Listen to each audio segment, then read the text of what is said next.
ஓய்வு நாள் ஆரம்ப ஆராதனையில் என்ன செய்தி ஞாபகம் இருக்கா? வராதவங்க சொல்லுங்க.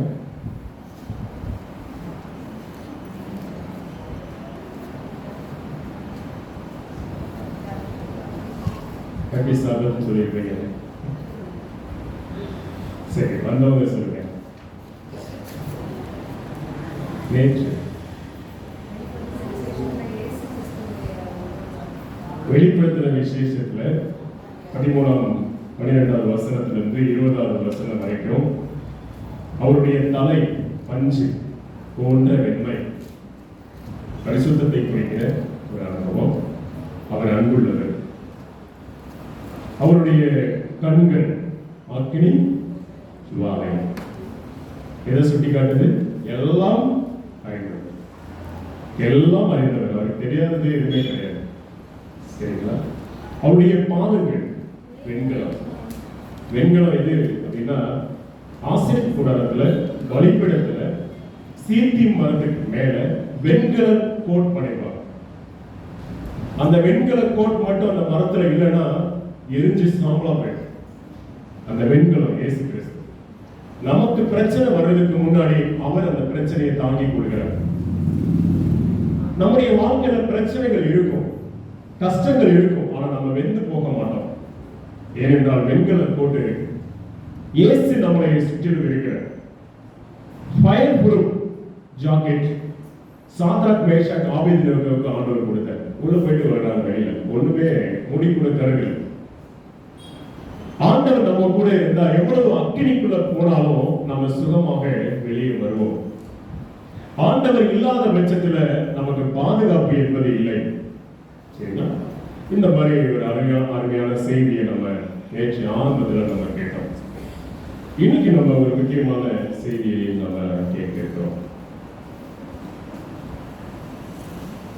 யாத்ராகம புஸ்தகம் 22ஆம் அதிகாரம் 29வது வசனத்தை வாசிக்கலாம். யாத்ராகம புஸ்தகம் 22-29.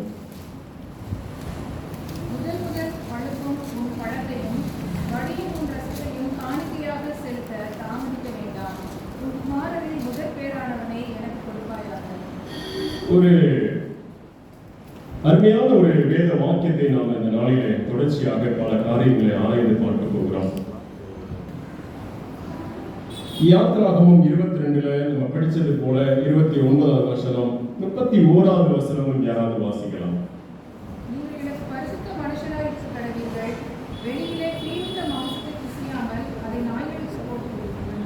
நீங்கள் எனக்கு பரிசுத்த மனுஷராய் இருக்க கடவீர்கள். 29வது வசனத்துல பாத்தீங்கன்னா, முதல் பழுக்கும் உன் பழத்தையும் வடியும் உன் ரசத்தையும் காணிக்கையாக செலுத்த தாமதிக்க வேண்டாம். தாமதிக்க கூடாத விஷயங்கள் என்ன என்பதை இன்னைக்கு நம்ம ஆராய்ந்து பார்க்க போகிறோம். தாமதிக்க கூடாத விஷயங்கள் முதலாவது என்ன அப்படின்னு சொன்னா, முதல் பழுக்கும் பழம், முதல் பழம் காணிக்கை செலுத்த தாமதிக்க கூடாது. காணிக்கை செலுத்துவது நிறைய நேரத்துல நம்ம தாமதம் செய்யறோம். நிறைய நேரங்கள்ல முதலாக எடுத்து வைக்கக்கூடிய முதல் பலன், அதை 10ல் 1 கூட தசம பாகத்தை கூட கொடுப்பதிலே நாம் தாமதம் செலுத்துகிறோம். தாமதிக்கலாமா? வேதம் சொல்கிறது தாமதிக்க கூடாது. இது அடுத்த மாசம் நம்ம பார்த்துக்கலாம். அந்த காணிக்கை தசம பாகம் அடுத்த மாசம் கொடுத்துக்கிறோம்னா கண்டிப்பா உங்களால கொடுக்க முடியாது. Never. கண்டிப்பா முடியாது. ஏன்னா அதுக்கு மேல செலவு வருது. உன் குமாரரின் முதல் பேரானவரை எனக்கு கொடுப்பாயாக. எத்தனை பேர் செய்யறாங்க? முதல் பிள்ளை ஆண்டவர் கொடுத்துட்டீங்களா? அதெல்லாம் பழைய ஏற்பாடு பாஸ்டர். அப்படியே பழசு. நிறைய பேர் முதல் பிள்ளையை கொடுத்தாததுனால யாருக்கும் வாய்ப்பு கிடைக்குது. அதுல வந்ததுதான் நாங்களும். யாரோ ஒரு ஆள் கொடுக்கல, அதனால எங்களை எடுத்துக்கிறார். பாப்பாடி அவருக்கு பதிலாக யூதாஸுக்கு பதிலாக மத்தியா வந்தது போல இன்னைக்கு நிறைய பேர் ரிஜெக்ட் பண்றதுனால, பிள்ளைகளை ஆண்டவருக்கு கொடுக்காததுனால நிறைய பேருடைய வாழ்க்கையில அந்த பிள்ளைக்கு பதிலா வேறொரு பிள்ளை வருது.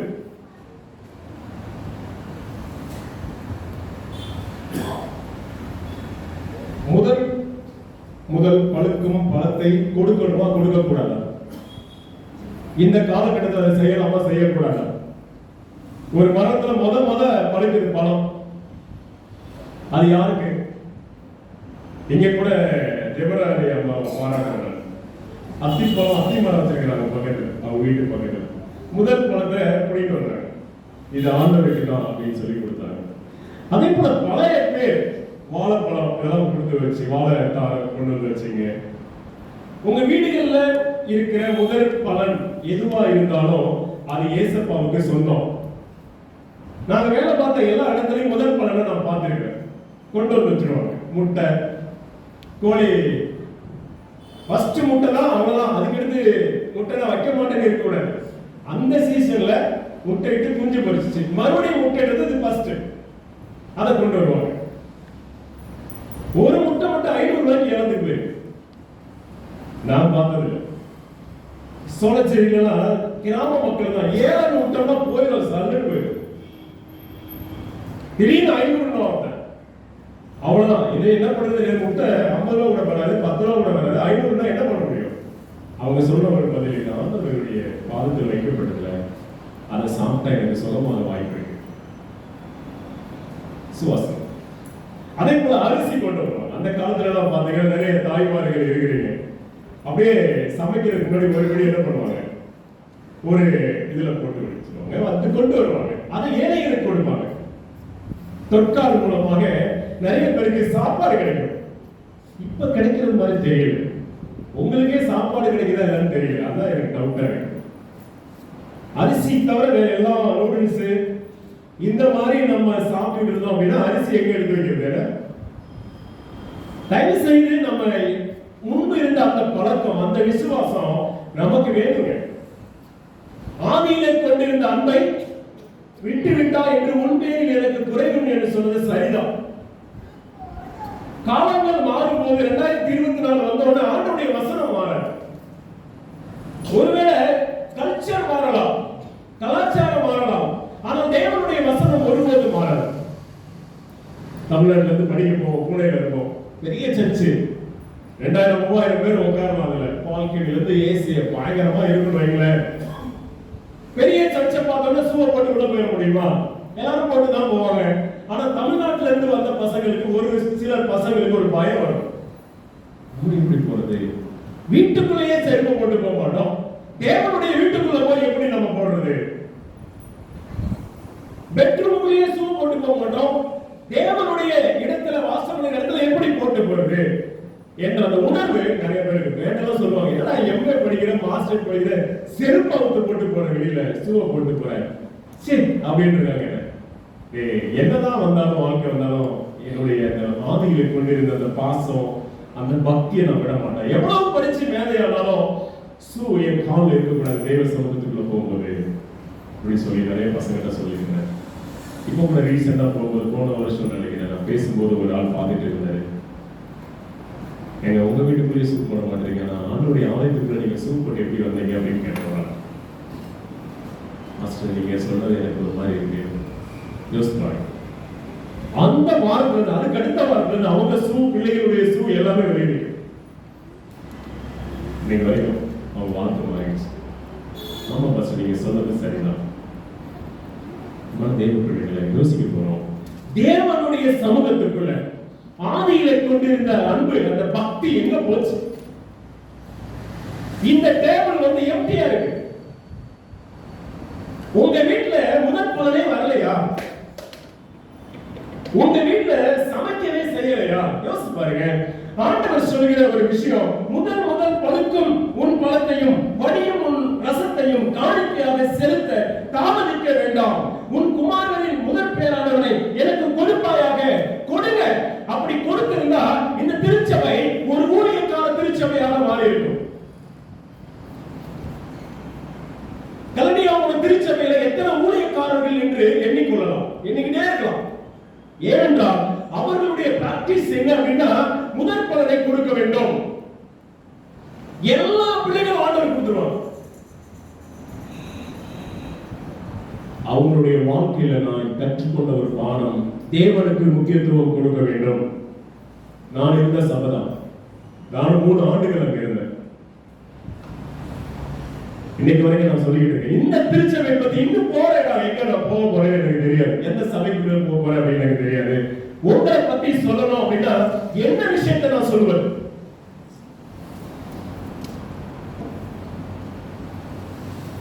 எல்லா பிள்ளைகளும் ஊழியக்காரர்களை உருவாக்கி கொண்டிருக்கிறார்கள் என்று நான் சொல்வதா, அல்லது எல்லா பிள்ளைகளையும் வெளியிடங்களுக்கு படிக்க வைத்து பணத்தை சம்பாதிக்க பார்க்கிறார்கள் என்ற குற்றச்சாட்டை உங்களிடத்தில் நான் சொல்லலாம்? எஸ், ஆண்டவர் உங்களுக்கு பிள்ளைகளை கொடுப்பது, கற்பத்திலிருந்து பிறக்கிற அனைத்தும் தேவனுக்கு சொந்தம் என்பதை ஏன் அநேக பிள்ளைகள் மறந்து விட்டார்கள்? முதலாவது தேவனுடைய ராஜ்யத்தையும் அவருடைய நீதியையும் தேடுங்கள். முதல் மணி நேரம் ஏசப்பாவுக்கு சொந்தம். நீங்க எந்திரிச்ச முதல் மணி நேரம் 5 மணிக்கு எந்திரிக்கிற பிள்ளைகளா இருந்தால் அந்த முதல் மணி நேரம் 5 to 6 தேவனுக்கு சொந்தமான முதல் நேரம் எங்க போச்சு? அப்பாவுக்கு கொடுத்தீங்களா? முதல் மணி நேரத்தை ஏசப்பாவுக்கு கொடுத்தீங்களா? 1 மணி நேரம் கொடுத்தீங்களா? நீங்க சம்பாதிக்கிற சம்பாதித்துல அந்த ஒரு பகுதியை முதலாவது எடுத்து வச்சீங்களா?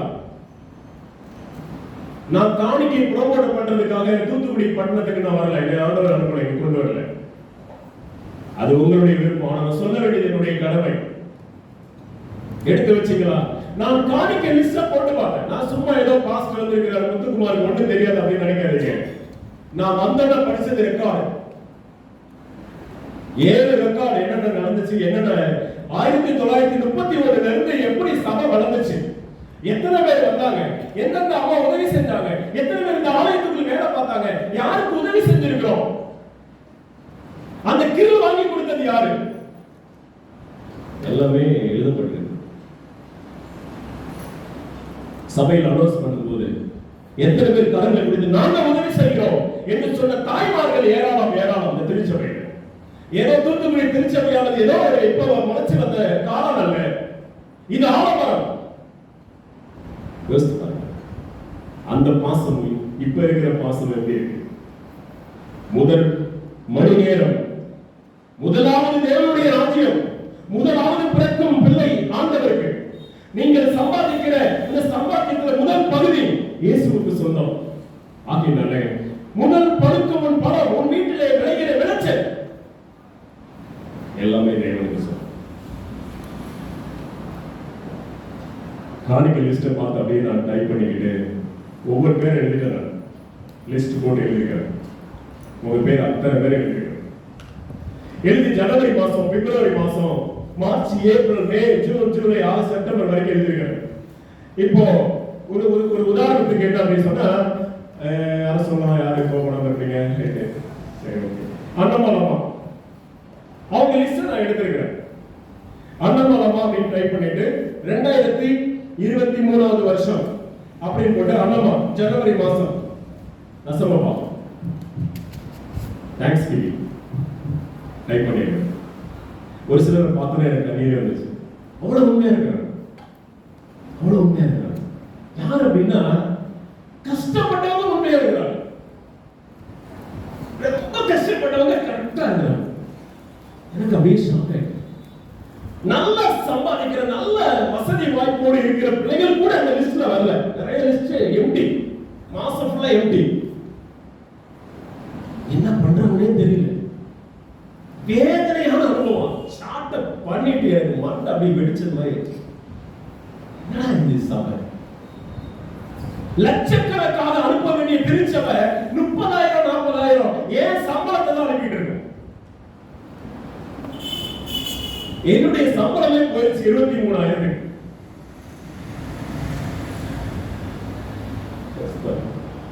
3,000 ஆரம்பிச்சது 23 போயிடுச்சு. பஸ் சம்பளத்துல சொல்றேன். அதை முடிச்சுக்கிறோம், அது வேற விஷயம். அந்த லிஸ்ட்ல போட்டா ஷாக் ஆயிடுறேன். அன்பான தேவனுடைய பிள்ளைகளே, எங்க உங்களுடைய அன்பு டேபிள்ல எங்க என்னாச்சு? முதல் பலன் எங்க போச்சு? கோழி முட்டை.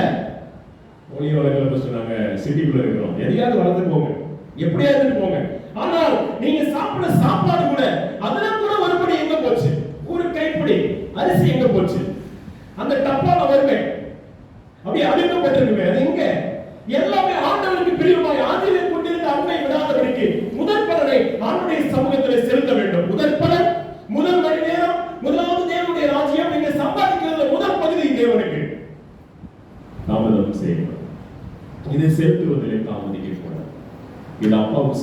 இரண்டாவது விஷயம்.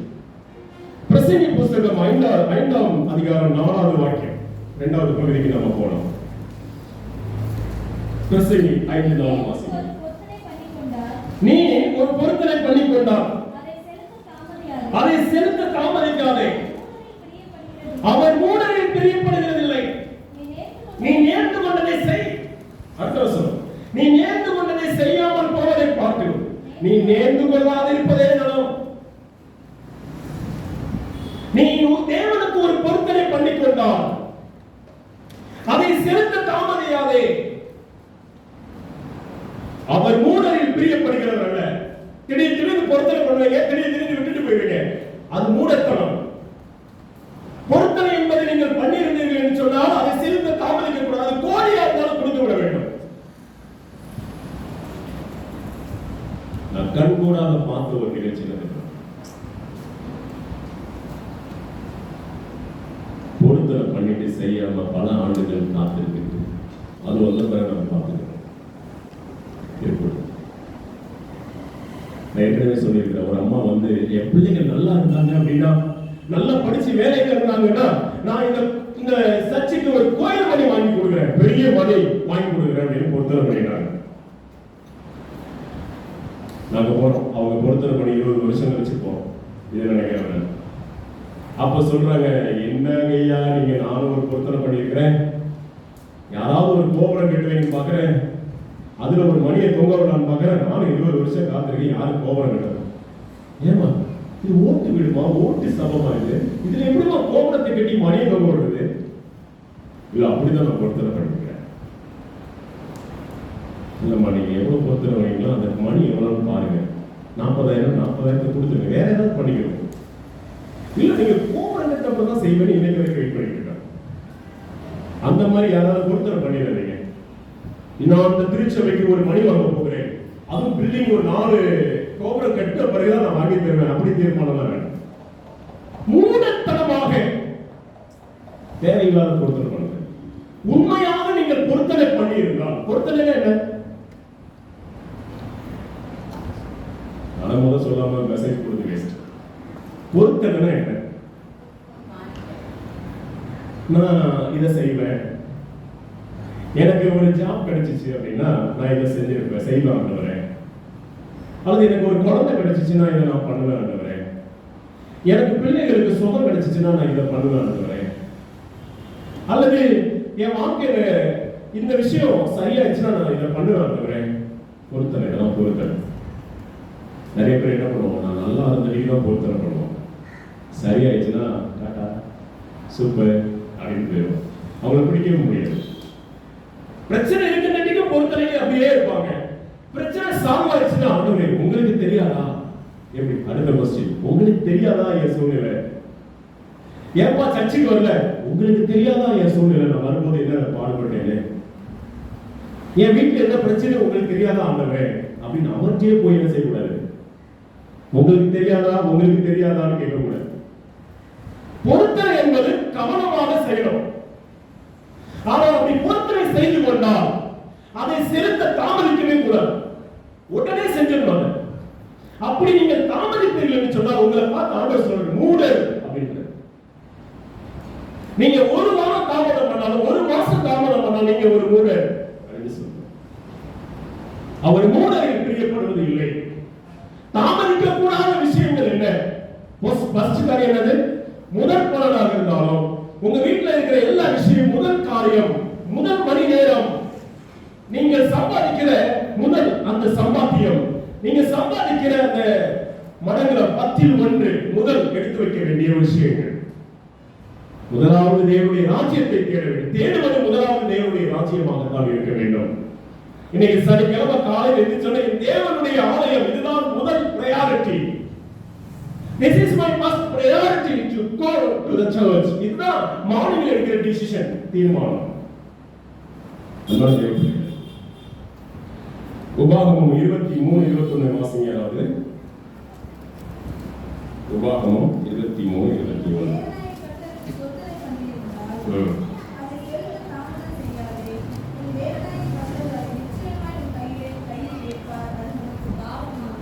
நீ உன் தேவனாகிய கர்த்தருக்கு பொறுத்தனை பொருத்தனை பண்ணியிருந்தால் அதை செலுத்த தாமதம் செய்யாதே. உன் தேவனாகிய கர்த்தர் அதை நிச்சயமாய் உன் கையில் கேட்பார். அது உனக்கு பாவமாகும். நிறைய பாவம் இருக்கு. நியாயப்பிரமாணத்தை மீறுவது பாவம். விசுவாசத்தால் வராதது பாவம். வேற என்ன பாவம்? இதெல்லாம் பாவம். நியாயப்பிரமாணத்தை மீறுவது பாவம். அதுக்கடுத்து விசுவாசத்தால் வராதது பாவம். இது என்னது? பொருத்தனை பண்ணியிருந்து அதை நேர்ந்து செய்யாமல் போனால் அது பாவம். நீ பொருத்தனை பண்ணாதிருந்தால் உன்மேல் பாவம் இல்லை. உன் வாயினால் சொன்னதை நிறைவேற்ற வேண்டும். உன் தேவனாகிய கர்த்தருக்கு உன் வாயினாலே பொருத்தனை பண்ணி சொன்ன உற்சாக பலியை செலுத்தி தீர்ப்பாயாக. அன்பான தேவனுடைய பிள்ளைகளே, தாமதிக்க கூடாத விஷயம் என்ன அப்படின்னு சொன்னா, பொருத்தனை பண்ணியிருந்தால் அதை செலுத்த தாமதிக்க கூடாது. நிறைய நேரத்துல நான் சர்ச்சுக்கு கரெக்டா போவேன், பொருத்தனை பண்ணி. நிறைய நேரங்களில் நான் ஜெபம் பண்ணுவேன், ரொம்ப நேரம் ஆண்டவரோடு இருப்பேன்னு சொல்லி பொருத்தனை பண்ணியிருக்கேன். பைபிள் வாசிப்பேன் அப்படின்னு சொல்லி பொருத்தனை பண்ணியிருப்போம். நான் நன்மை மட்டும்தான் செய்வேன்னு சொல்லி பொருத்தனை பண்ணியிருப்போம். நான் சர்ச்சில் ஐக்கியமா இருப்பேன், நான் யாருடைய சண்டை போட மாட்டேன் அப்படின்னு பொருத்தனை பண்ணியிருப்போம். பிள்ளைகளை அந்நிய நுகத்துல கொடுக்க மாட்டேன் அப்படின்னு சொல்லி பொருத்தனை பண்ணியிருப்போம். நான் சாட்சியாக வாழ்வோம் அப்படின்னு சொல்லி பொருத்தனை பண்ணியிருப்போம். அதை செலுத்த தாமதம் செய்யணும். இதுதான் ஆண்டவர் நம்மகிட்ட எதிர்பார்க்கிறது. சங்கீதம் 119 மூன்றாவது விஷயம். சங்கீதம் 119:60. சங்கீதம் 119:60. உமது கற்பனைகளை கைக்கொள்ளும்படி நான் தாமதியாமல் தீவிரிப்பேன். உமது கற்பனைகளை கைக்கொள்ளும்படி நான் தாமதியாமல் தீவிரிப்பேன். சங்கீதக்காரன் தாவீது சொல்றாரு, தாமதிக்க கூடாது. இன்னொரு விஷயம் என்ன அப்படின்னா, உமது கற்பனைகளை கைக்கொள்ளும்படி நான் தாமதியாமல் தீவிரிப்பேன். உங்களுடைய கற்பனையை நான் தாமதத்தோடு செய்ய மாட்டேன். நான் தீவிரிப்பேன், அதை செய்வதற்கு தீவிரிப்பேன். கற்பனைப்படி வாழ்வதற்கு, ஓய்வு நாளை உண்மையாய் அனுசரிப்பதற்கு நான் தீவிரமாக இருப்பேன். நான் தாமதம் செய்ய மாட்டேன். இன்னைக்கு இந்த திருச்சபையை சேர்ந்தவங்க எத்தனை பேர் தாமதத்தோட கற்பனையை கைக்கொள்றேன்? கேள்வி. முதலாவது பார்த்தோம், முதல் பலன் காணிக்கை செலுத்த தாமதம் செய்யாதீங்க. பொருத்தனை பண்ணி இருந்தால் அதை செலுத்த தாமதம் செய்யக்கூடாது. கற்பனையை கைக்கொள்ள தாமதம் செய்யக்கூடாது. இந்த கற்பனைக்குள்ளதான் இருக்கிறது என்னது? 4வது பிரமாணம் போயிட்டு ஓய்வு நாளை அனுசரிப்பதில் தாமதம் ஏன்?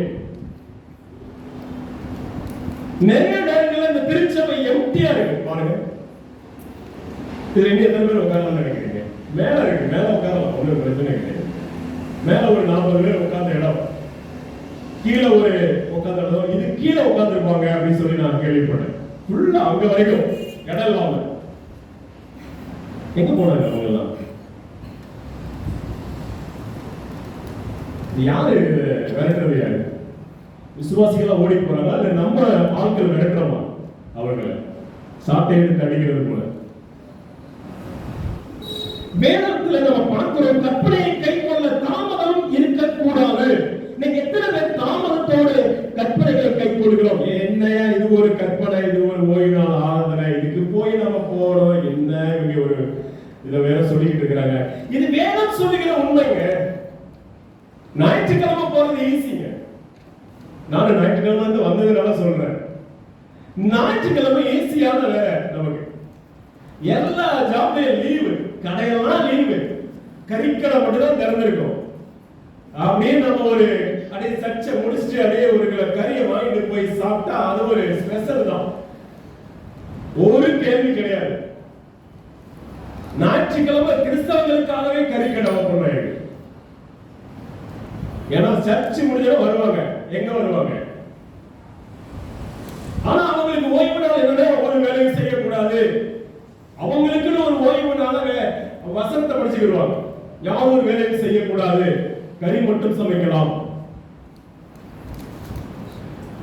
சனிக்கிழமை ஓய்வு நாள் என்பது வெள்ளிக்கிழமை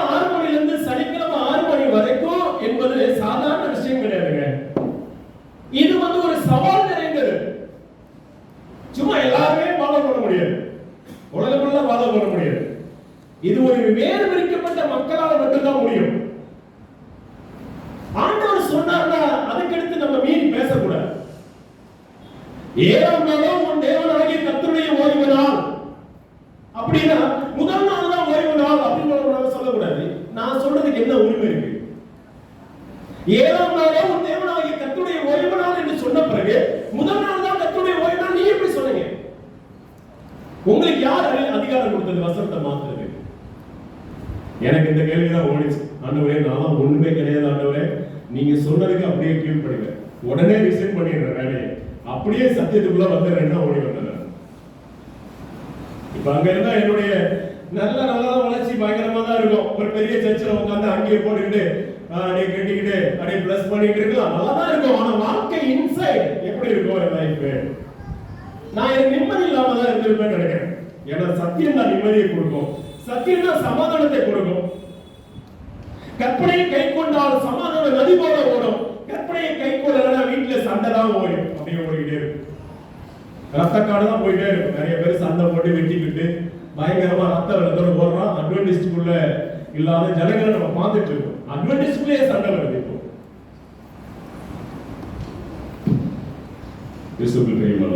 கற்பனையை கை கொள்ள தாமதம் இல்லாமல் நான் தீவிருப்பேன். ஏகப்பட்ட வசனங்கள் இருக்கிறது. நான் தாமதம் பண்ணாமல் சத்தியத்தை சொல்லுவேன், தாமதம் பண்ணாமல் வசனத்தை நான் ஏற்றுக்கொள்வேன் என்று தீர்மானத்தோடு நாம் வாழ வேண்டும்.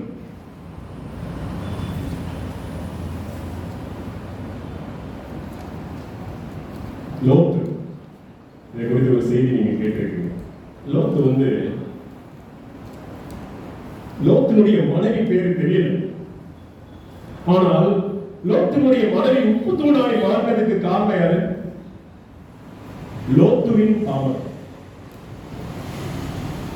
என்ன லோத்துவின் தாமதம் எப்படி இருந்துச்சு அப்படின்னா, நீ மெதுவா அழிய போனா அப்படின்னா அப்படியே ஒவ்வொன்றா பார்த்துக்கிட்டு எல்லாமே போயிடுவான். இப்படியே யோசிச்சுக்கிட்டு தான் அந்த அம்மா என்ன பண்ணுவாங்க, பின்னாடி அவங்க யோசிக்க ஆரம்பிச்சிட்டாங்க. இவ்வளவு நகை போகுது, சேர்த்து வச்ச பணம் போகுது, வீடு போகுது, ஐயோ என்ன பண்றது, போக வேற சொல்றாங்க, எப்படி விட்டுட்டு போறது? யோசிச்சுட்டே கடைசியில இந்த அம்மா அப்படியே அக்னி கந்தகமும் சோதம் குமார பட்டணத்தை அப்படியே எரித்து கொண்டிருக்கும் போது திரும்பி பார்க்கிறா, உப்பு தூணாய் மாறுகிறான். வேற சொல்லுகிறோம். இந்த லோத்தினுடைய தாமதம் தன் மனைவியை உப்பு தூணாய் மாற்றி விட்டது.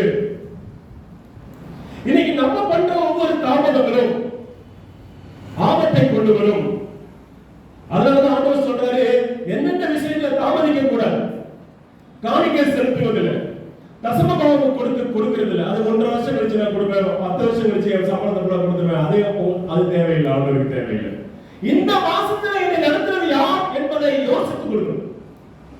1 வருஷம் கழிச்சு நான் கொடுத்தேன்னா டெய்லி பண்ணிடுறேன். டெய்லி பண்றதுன்னா இது வேற அக்கௌண்ட். இது தேவ சமூகம், இது தேவனுடைய பரலோகத்திலே பொக்கிஷம் சேர்த்து வைப்பது. இது பேங்க்ல போட்டு வைக்கிறது கிடையாது, தேவ சமூகத்திலே சேர்த்து வைக்கிற உங்கள் ஆசீர்வாதத்துக்காக வைக்கப்படுகிற ஒரு விஷயம். அது மட்டும் இல்ல, ஒருத்தரை பண்ணிருந்தீங்கன்னா செய்ய தாமதிக்க கூடாது, கரெக்டா செஞ்சிடணும். மாறிடக்கூடாது, சும்மா சொல்லிட்டு ஏமாற்றக்கூடாது. 3வது விஷயம், கற்பனையை கை கொள்ள ஒரு நிமிஷம் கூட தாமதிக்க கூடாது. சனிக்கிழமை 7ஆம் நாள் தான் 6 மணிக்கு இங்க இருக்கணும். 6 மணிக்கு மேல சபையுடைய எண்ணங்கள் வரணும். வெள்ளிக்கிழமை 6 மணிக்கு மேல ஆராதனைங்க நடக்கும்ன்ற அந்த உணர்வு உங்களுக்கு வரணும். நானும் பார்க்கிற 2 வருஷமா இருக்கேன், வந்தவங்க தான் வருவாங்க 4 பேர். என்ன தாமதம்? இதுலயே நீங்க ரொம்ப இதா இருக்கு. தாமதிக்க கூடாது இந்த விஷயத்துல, ஓடி வர வேண்டிய விஷயம் இது. ஆலயம் திறக்கப்பட்டால் உங்களுடைய இதய ஆலயமும் திறக்கப்பட வேண்டும். நிறைய நேரங்கள்ல இந்த ஆலயம் திறக்கப்படும் போது உங்களுடைய இதயமாய் ஆலயம் அடைக்கப்படுகிறது. அதுதான் பிரச்சனை. நிறைய பேருடைய வாழ்க்கையில நிம்மதியே இல்லை. ஏன் தெரியுமா? அதுதான் சந்தோஷமா இருக்க வேண்டிய நீங்க நிம்மதியற்று இருப்பதற்கு காரணம், இதயத்தின் கதவை அடைத்து விடுகிறீர்கள். இங்கே இதயத்தின் கதவு திறக்கப்படும் போது நம்முடைய உள்ளம் திறக்கப்பட வேண்டும். இங்க திறந்தா இங்க திறக்கணும். அதுக்காக 3 இடம் மூடிக்கணும் அப்படின்லாம் யோசிக்க கூடாது. குருசியல் மைண்ட் வேண்டாம். திறந்து வயசுப்பா உங்கள்கிட்ட நான் வரணும், இத்தனை நாள் காப்பாத்தினீங்க, இத்தனை மணி நேரங்கள் தூங்க வச்சீங்க, சாப்பிட வச்சீங்க, நான் சாப்பிடுறதெல்லாம் ஆரோக்கியமா மாறுச்சு, விஷமா மாறல, என் வாழ்க்கையில நிம்மதி வந்துச்சு, நான் சந்தோஷமா இருக்கிறேன், சந்தோஷமா சிந்திக்கிறேன், உங்களுக்கு நன்றி ஆண்டவரே, ஆலயம் திறக்கப்பட்டிருக்கிறது, உங்களுடைய வார்த்தையை நான் கேட்க வேண்டும் என்ற அந்த தீவிரம் நமக்கு அவசியமாக இருக்கிறது. நான்காவது விஷயம், ஆல்மோஸ்ட் டைம், ஆதியாகமம் 19:16.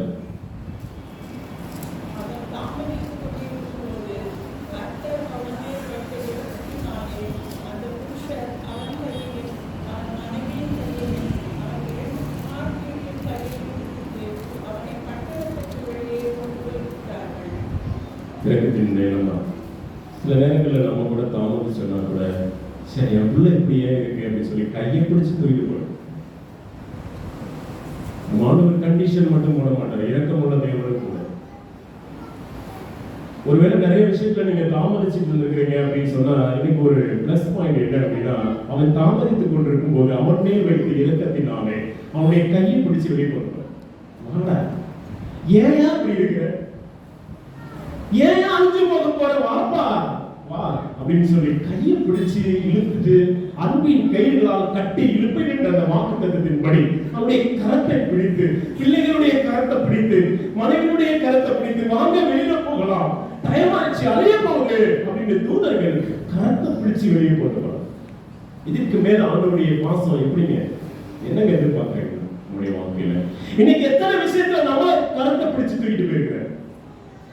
நம்ம ஆலயத்துக்கு வராத போது ஐயோ வாப்பா வாப்பா என்று சொல்லி அழைத்து கையை பிடித்து அழைத்து நம்ம இருக்கிறாரே, மறுபடியும் தாமதிக்கலாமா?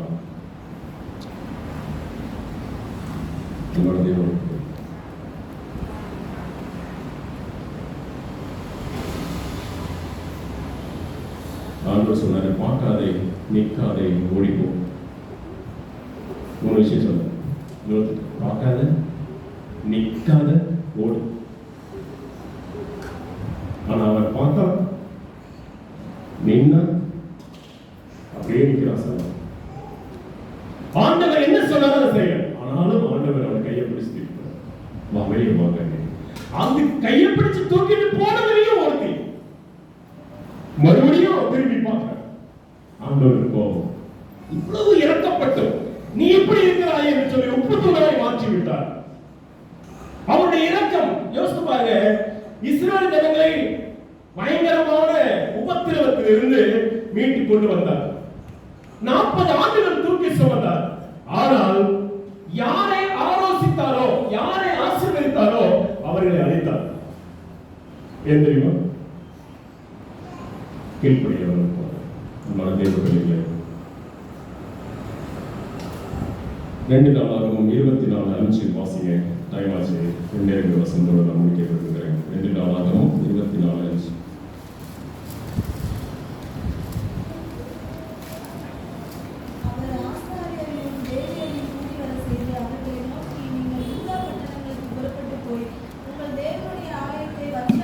உங்கள் தேவனுடைய ஆலயத்தை வருஷா வருஷம் பழுது பார்க்கிறதற்கு இஸ்ரவேல் எல்லாம் எங்கும் பணம் சேகரியுங்கள், இந்த காரியத்தை தாமதம் இல்லாமல் செய்யுங்கள் என்றார். ஆனாலும் லேவியர் தாமதம் பண்ணினார்கள். 5வது விஷயம். 4வது விஷயம், பாவத்தை விட்டு ஓட தாமதியாது. ஓடி யோசேப்பு போல ஓடி போயிடும். பாவத்திலே நின்றுகிட்டே கூட ஓடிடும், தாமதிக்க கூட, அங்க நிக்கவே கூட ஓடிடும். இதுதான் ஆண்டவர் கற்றுக் கொடுக்கிற ஒரு பாடம். 5வது விஷயம் என்ன அப்படின்னா, நீ வருஷ வருஷம் ஆலயத்தை பழுது பார்க்கிறதற்கு இஸ்ரவேல் எங்கு பணம் சேகரி. இந்த ஆலயம் ஒவ்வொரு வருஷமும் பழுது பார்க்கப்பட வேண்டும். அதுல தாமதிக்கவே கூடாது. நம்ம இது தேவனுடைய வீடு. உங்களுடைய வீடு அழகுபடுத்தப்படும் போது இந்த வீடு அதை விட அழகாக மாற்றப்பட வேண்டும். நீ ஏசி ரூம்ல இருந்த அப்படின்னு சொன்னாய், இந்த ஆலயம் நீ இருக்கிற ஏசி ரூமை போல இந்த ரூமும் இருக்க வேண்டும்.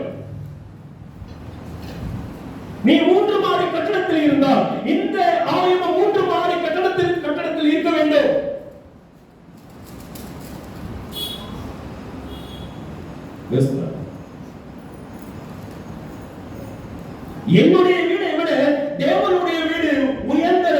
வேண்டும். இப்படிப்பட்ட எண்ணம் யாருக்கு இருக்கிறதோ அவங்களுடைய வாழ்க்கையில தாழ்மை என்ற சின்னம் அவங்க உள்ளத்துல இருந்துட்டே இருக்கும். சாரோடு என்கிற திருச்சபை, நம்முடைய அட்வென்டிஸ்ட் திருச்சபையில நான் கல்யாணம் இருக்கும்போது டொனேஷன் வாங்க வந்திருந்தேன். நான் அப்போ என்ன பண்ணேன் அப்படின்னு சொன்னா, அதிகமா ஆலயத்துல அதிகமா இருப்பேன். ஏன்னா வீடும் ஆலயமும் பக்கத்துல போயிருக்கு, ஆப்போசிட். நான் மெசேஜ் வந்து ஆல்மோஸ்ட் எனக்கு 14-12 மெசேஜ் கொடுக்கணும் ஒரு வாரத்தில். ஸோ ஃபுல் டைம் சர்ச்சுக்குள்ள தான் இருப்பேன். ஜெபம் பண்ணுவேன், திடீர்னு மெசேஜ் ப்ரிப்பேர் பண்ணுவேன், ஜெபம் பண்ணுவேன், இப்படியே இருப்பேன். சர்ச்சுக்குள்ள இருக்கும்போது வந்தாங்க. அப்போ போய் என்ன பண்ணுவேன்னா கொஞ்சம் எனக்கு எப்போல்லாம் தோணுதோ அதை சுத்தம் பண்ணுவேன். மைண்ட் ஒரு மாதிரி தான் டக்குனு வழக்கம் வந்து சுத்தம் பண்ணி தொடச்சிட்டே இருப்பேன். பெரிய ஆலயம் அது, இதை விட டபுளாக இருக்கும். அப்படி பார்க்கும்போது இந்த டொனேஷன் வாங்க வரவங்களும் பார்த்துட்டே இருந்தாங்க. ரொம்ப நேரம் வெயிட் பண்ணிட்டே இருந்தாங்க. நான் தான் வெளியில போய் என்ன பிரச்சனை, பாஸ்டர் யாருங்க எங்க, அவங்கள நம்ம பார்க்கணும், எதுக்கு சொல்லுங்க, இந்த மாதிரி டொனேஷனுக்காக வந்துருக்கோம் அப்படியா, நான் தான் பாஸ்டர் சொல்லுங்க. ஓகே நீங்க தானா, நான் எப்பயுமே பாஸ்டர் இல்லை சட்டை எல்லாம் போட்ட மணிக்கு இருக்க முடியுமா, சரியா. அதுக்கடுத்து எல்லாத்தையும் நான் போய் பேசணும். நிறைய பேர் டொனேஷன் கேட்டோம், கொடுத்தாங்க. நிறைய பேர் வந்து ப்ராமிஸ் பண்ணாங்க, உங்களுக்கு எத்தனை சிமெண்ட் முடியும் அவ்வளோ நான் வாங்கி கொடுக்குறேன், எத்தனை ஜன்னலுக்கு என்ன வேணுமோ நான் வாங்கி கொடுக்குறேன் அப்படின்னு சபை மக்கள் சொல்லிட்டு இருந்தாங்க. ஒரு சந்தோஷமான ஒரு நிகழ்வு. அது இனி என்னால் மறக்க முடியல. அப்போ அவங்ககிட்ட கேட்டேன், ஏங்க என்னதான் உங்க பிளான் சர்ச்சு, அம்மாவுக்கு தெரியும் நினைக்கிறேன், கிளாடியம் சாரோட என்னமா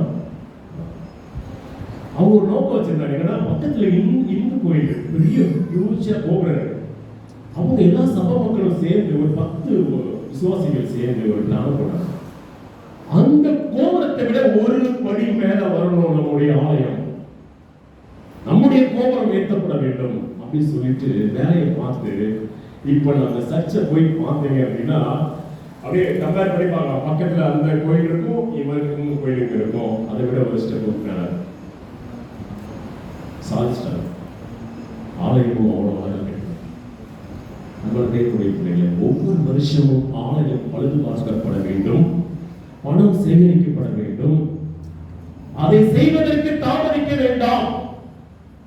5வது விஷயம், ஆலய காரியங்களிலே நீங்கள் எந்த அளவுக்கு இதை நேசிக்கிறீங்களோ அந்த அளவுக்கு உங்களை அதிகமாக ஆண்டவர் நேசிக்கிறார். ஏன்னா அவன் இது தேவனுடைய இதயம், இந்த இதயத்தை சரியாய் பாதுகாத்துக் கொள்ள வேண்டும் என்று ஆண்டவர் விரும்புகிறார். 6வது விஷயம் சொல்கிறது அப்போஸ்தலர் 9:20, தேவனுடைய குமாரன் என்று சொல்வதற்கு தாமதிக்க கூடாது. தேவனுடைய குமாரனாகிய கிறிஸ்து என்று சொல்வதற்கு நீங்கள் தாமதிக்க கூடாது. உடனே எல்லா மக்களுக்கும் இயேசு கிறிஸ்துவே ரட்சகர், இயேசு கிறிஸ்துவே தெய்வம் என்று சொல்ல நீங்கள் புறப்பட்டு செல்ல வேண்டும். அதற்கு தாமதம் செய்யக்கூடாது, ஊழியம் செய்வதற்கு தாமதிக்க கூடாது. 7வது விஷயம் அப்போஸ்தலர் 22:14, அப்போஸ்தலர் 22:14 வருகிற வாரம் ஞானஸ்நானம் எடுக்கிற பிள்ளைகளுக்கு கிடைக்கிற ஒரு ஆசீர்வாதம். இப்பொழுது நீ தாமதிக்கிறது என்ன? நீ எழுந்து கர்த்தருடைய நாமத்தினாலே நாமத்தை தொழுது கொண்டு ஞானஸ்நானம் பெற்று உன் பாவங்கள் போல கழுவப்படும். ஞானஸ்நானம் எடுப்பதற்கு தாமதிக்க கூடாது. இது முக்கியமான ஒரு விஷயம். நான் அடுத்த மாதம் பார்த்துக் கொள்வேன், அதுக்கு அடுத்த மாதம் பார்த்துக் கொள்வேன் என்று மட்டும் தாமதிப்போமானால் இன்றைய ரட்சணியடா அடுத்த நாள் உங்களுக்கு சொந்தமல்ல. கிடைக்கிற வாய்ப்பை பயன்படுத்திக் கொண்டு ஆசீர்வாதத்தை பெற்றுக் கொள்ள முயற்சி செய்ய வேண்டும். ஞானஸ்நானம் எடுப்பதற்கு தடை இல்லை, ஞானஸ்நானம் எடுக்க தாமதிக்கவும் கூடாது. ஏனென்றால் இது மறுபடியும் பிறக்கிற அனுபவம். இது தேவனுக்கும் உங்களுக்கும் இருக்கிற ஒரு முக்கியமான ஒரு பந்தம். இயேசு மரித்து உயிர்த்தது போல நீங்கள் மரித்து உயிர்ப்பிக்கப்பட போகிறீர்கள். பாவத்துக்கு மரித்து நீதிக்கு பிழைக்க போகிறீர்கள். இது ஆண்டவர் விரும்புகிறார், பலருமே சந்தோஷப்படுகிற ஒரு நிகழ்வு. 7 காரியங்கள் தாமதிக்க கூடாது. யாரோ சொல்ல முடியுமா? 7 விஷயம் யாரோ சொல்ல முடியுமா? ட்ரை பண்ணுங்க, ஒரு ஆள் சொல்லுங்க.